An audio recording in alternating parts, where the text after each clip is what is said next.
It was January 2021. I was 46 years old at the time, and I was in the hospital over New Year's. A few days earlier, I received an urgent call from the doctor after some blood work came back. She said my kidneys were failing, and I had to check myself in the ER immediately. That call changed everything. And what followed was the most difficult and ultimately transformative experiences of my life. This is my stage 4 cancer story. What's important to understand is that these signs just didn't show up from nowhere. They started showing up during 2020.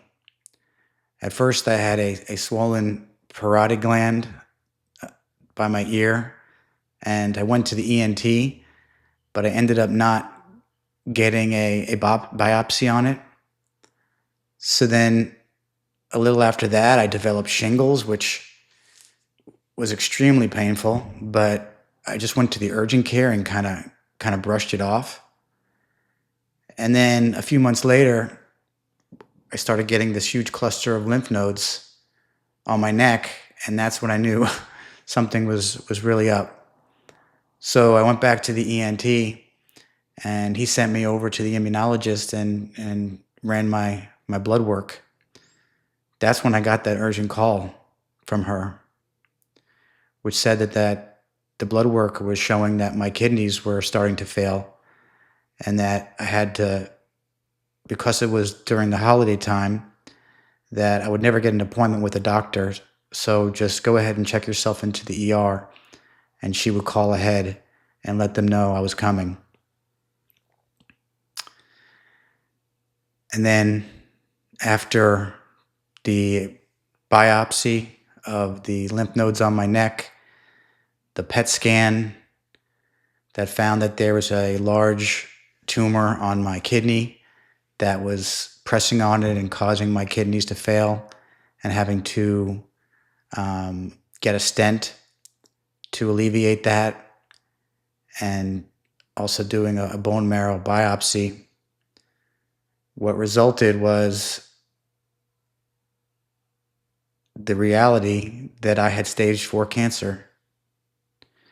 And not only stage 4 cancer, a very rare form of lymphoma, non-Hodgkin's B-cell lymphoma, the very rare kind where the genes mutate in the bone marrow, called a double-hit lymphoma, which is a very rare, aggressive form of stage 4 cancer. To understand what the diagnosis meant to me, you had to understand how my life was before it. From the outside, my life looked pretty solid. At that point, I'd been working over 20 years in a Big 4 accounting firm as a CPA and a tax consultant. I've been a managing director, beautiful wife, 2 small kids, focused on results, focused on getting things done, focused on working under pressure, had my head down, doing whatever needed to be done to move up the ladder and to be successful. And from the outside, things were going well. But what I didn't realize at the time is that while the things on the outside were going well, that things on the inside may not have been going as well. You see, all the control on the outside, all the controlling situations, all the discipline, the effort, no pain, no gain, hustle mentality, more, wake up earlier, do more. While it was achieving results on the outside, it was actually tearing me up on the inside. my inner state was filled with anxiety, fear, uncomfortable feelings of imposter syndrome and feeling like that I wasn't as good as everybody else. But at the time, I didn't realize that. I kept just burying those emotions and putting them away and just kept focusing on my outer world. But the body keeps score. And for a while, it just kept taking what I was giving it. More and more and more on the outside, but not addressing anything, all the turmoil and chaos that was happening on the inside. And the body keeps score, and it may be quiet for a while, but at some point, it lets you know that something's wrong. When I got the diagnosis, my life clearly changed into before and after. Before, I thought I was doing everything right. I was exercising, thought I ate healthy, working hard, being a good father and a good husband, and thinking that I was doing what I needed to do. I never thought that I would get stage 4 cancer. And when I got the diagnosis, obviously it was completely shocking. The first thought that came to my mind was, why me? Why me out of everybody? Old ways of thinking started to collapse. It's not about, I was disciplined, worked hard. Didn't matter. My resume didn't matter. My accomplishments didn't matter. The assets that I've accumulated didn't matter. My things that represented a successful life no longer mattered. The usual ways of operating became useless. And, questions, all these questions came to mind. But the first question, obviously, was, what do I do and how do I get through this? I did all the treatments and everything the doctors told me. But as I kept moving through the process, the question changed. The question became, what is this here to show me? And that question changed everything. As I moved through the treatment and doing what the doctors told me to do, I had also stumbled across Dr. Joe Dispenza's work and downloaded some meditations and started doing those meditations at the same time that I had started my chemotherapy.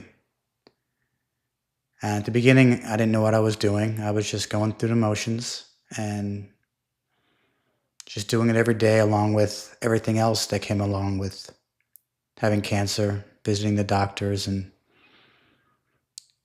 taking the treatments. And I was lucky enough, after 3 months that I had my first PET scan after being diagnosed, unbelievably, all the cancer was gone. I was in complete remission, which was unbelievable because the cancer was in my kidneys, it was in my stomach, it was in my chest and neck, and it was in the bone marrow.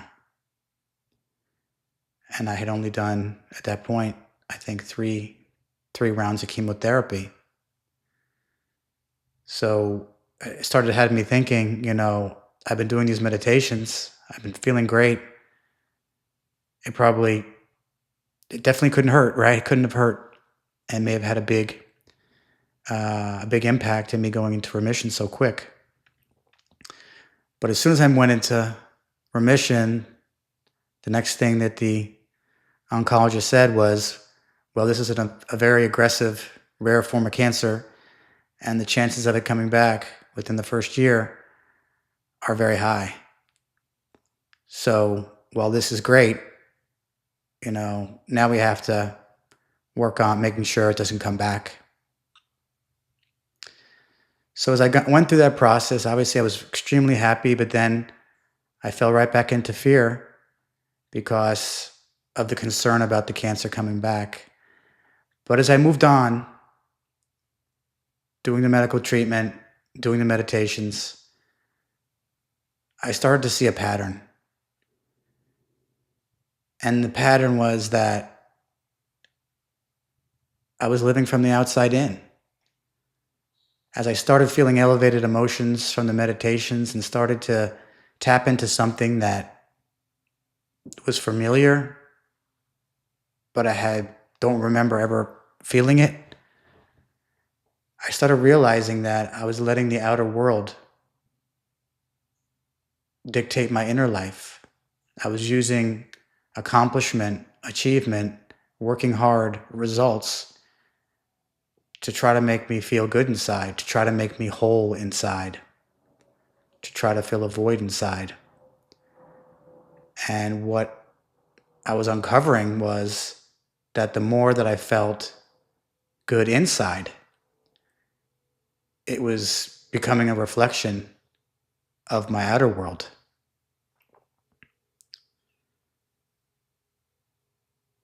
And it was clear to me that your inner state matters a lot more than people realize. And I realized as well that I may have been primarily responsible for creating the cancer.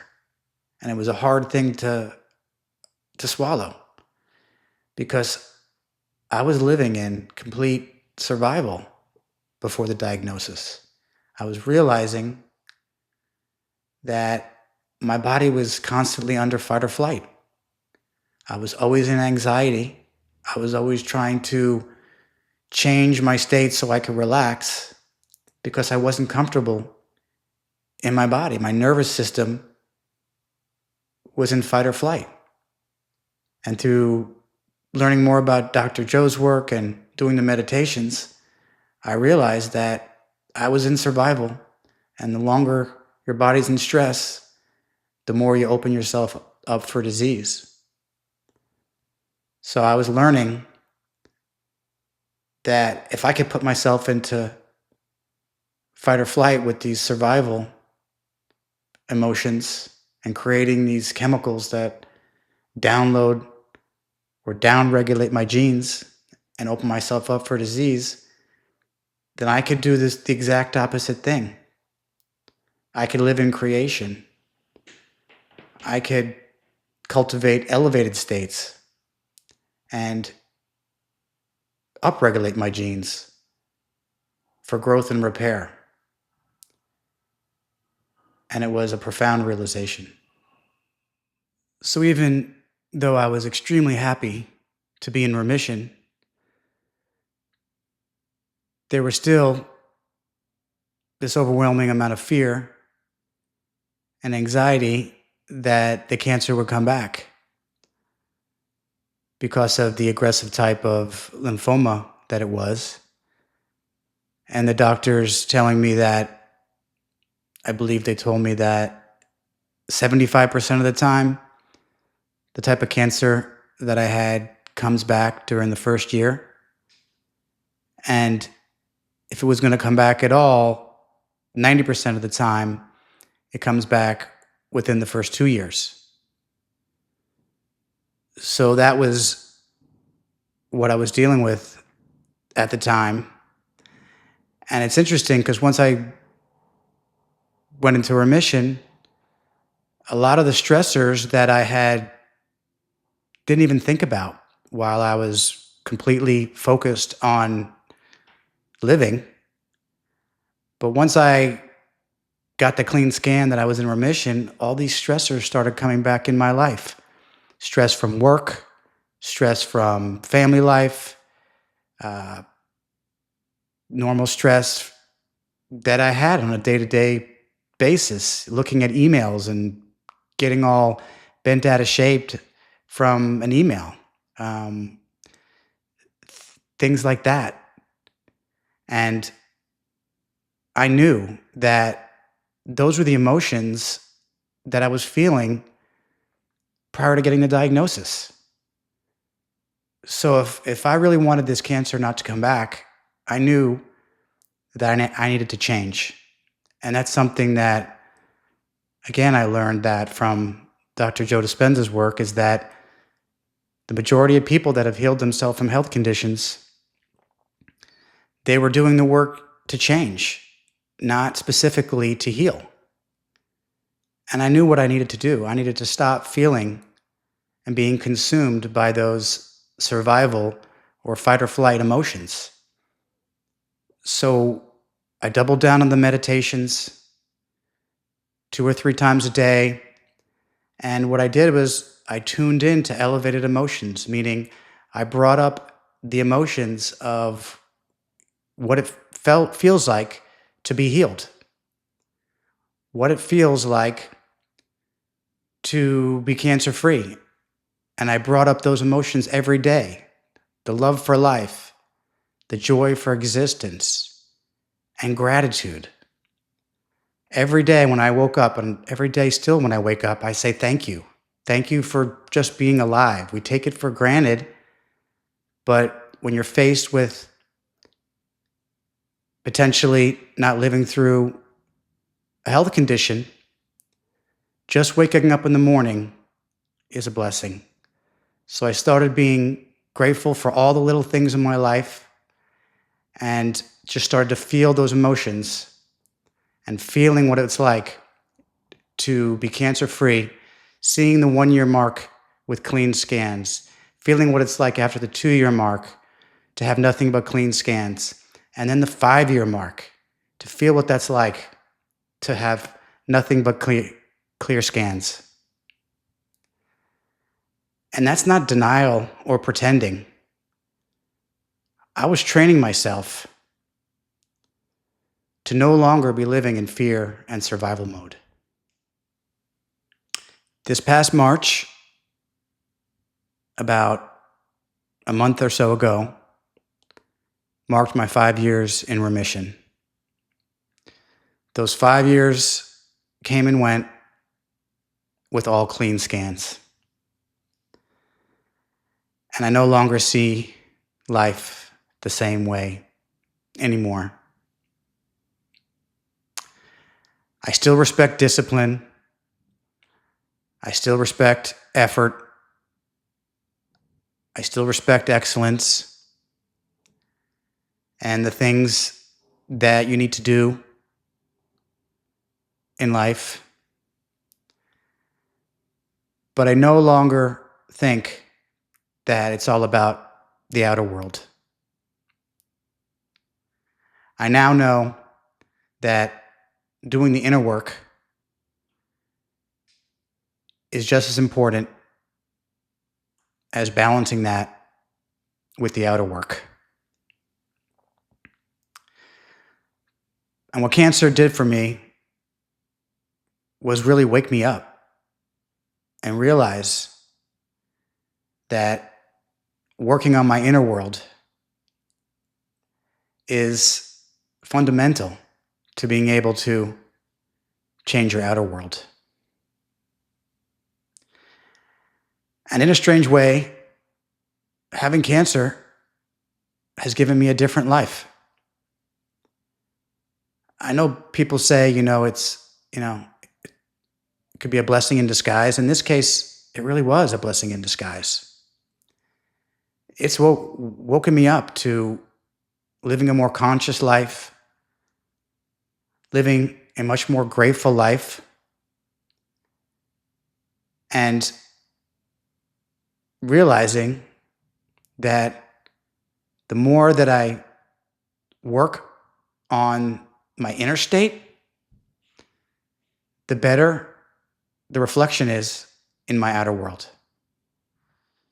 The real reason that I'm sharing this video is because I know I'm not the only one who is living like this, under constant stress and the survival emotions, trying to control and micromanage everything.